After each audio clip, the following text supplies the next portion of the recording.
Pernah ngalamin gitu? Orang yang kelakuan yang jahat, kita secara naluri sih sudah bilang gak bener nih orangnya, tapi bahasanya rohani. Banyak orang ketipu gara-gara itu. Pernah ketipu gak? Pernah. Pernah nipu gak? Udah sama lah kalau begitu.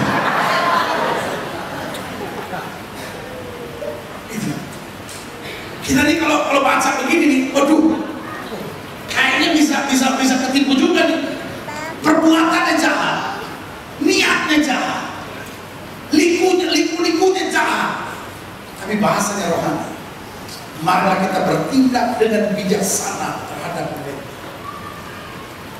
Dia nggak bilang kita habisin. Iblis tuh liciknya gitu. Dia pakai orang-orang munafik yang pandai bermain kata-kata.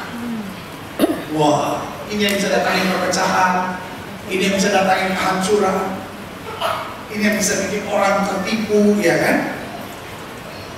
Marilah kita bertindak dengan bijaksana terhadap mereka, supaya mereka jangan bertambah banyak lagi.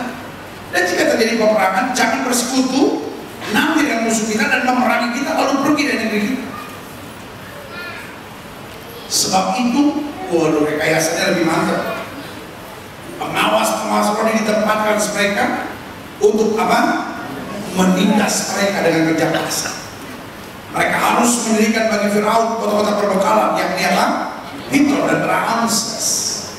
Ayat 12. Oh, I am blessed.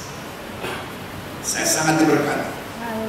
Tetapi makin ditindas, makin disakiti, makin dikecewakan, makin dicurangi, makin diperhadapkan pada masa-masa penderitaan, dikatakan makin bertambah banyak dan berkembang mereka. Artinya makin ditindas, makin maju, makin menghadapi badai, makin meningkat, makin melewati yang ribet, makin mengalami pertumbuhan, mereka kebencangan yang meningkat.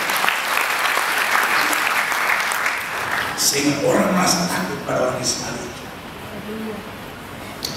Makanya hari ini saya mau ingatkan buat saudara,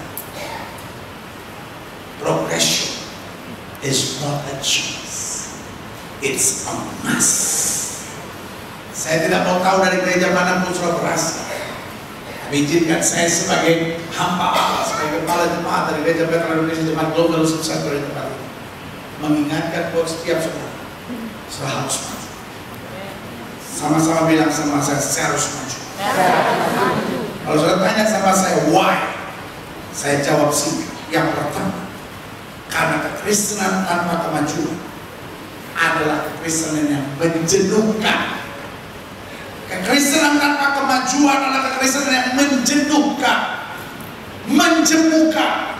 Ada banyak orang Kristen akhirnya jadi jenuh hidupnya karena dia berkata, oh saya bertahun-tahun jadi Kristen, saya terus jatuh bangun dalam dosa, saya terus gak ada kemajuan. Ini yang terjadi dengan bangsa Israel. 40 long years, 40 tahun yang panjang, mereka tidak masuk ke tanah Kanaan. Mereka cuma berputar-putar di padang belantara sampai mereka ada pada satu keyakinan, apa kurang kuburan di Mesir sampai kami dibiarkan mati di padang belantara ini. Saudara, gue kekasih dalam Tuhan, setan yang sama yang menghambat kemajuan bagi bangsa umat Allah di awal perjalanannya adalah setan yang sama yang mengganggu saudara, menaruh kejenuhan dalam hidup saudara, menaruh kebosanan dalam hidup saudara, sehingga sudah bertahun-tahun jadi Kristen sudah gak doa pagi lagi, sudah gak baca Alkitab tiap hari lagi, karena sudah berkata saya pernah buat itu, tetapi rasanya gak ada sesuatu yang berarti. Tapi hari ini saya mau ingatkan buat saudara, this is the time for raise up. Ini waktunya untuk bangkit dan bilang, saya gak mau jadi Kristen yang jenuh lagi, tapi saya mau jadi Kristen yang berkemenangan, saya mau jadi Kristen yang penuh mujizat, saya mau jadi Kristen yang mengalami kedahsyatan Allah. Berikan tepuk tangan yang meriah buat itu. Ada banyak gereja Tuhan jadi mati karena orang yang menyebut dirinya Kristen sedang jenuh dengan persoalannya, sedang jenuh dengan istrinya, sedang jenuh dengan suaminya, sedang jenuh dengan masa mudanya, dan berkata orang Kristen tapi begini-begini aja.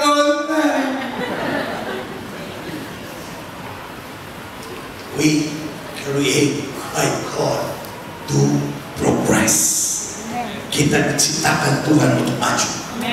We are designed by God to progress. Saya dirancangkan Tuhan untuk maju. Sehingga kalau saya tidak maju, maka something is not good in my life. Betul. Sudah lihat ikan cupang, sudah kasihan dia berenang terus, sudah taruh di tempat tidur sudah untuk bisa tidur nyenyak. Ikan cupang ina ilahi wa ina ilaihi raji'un.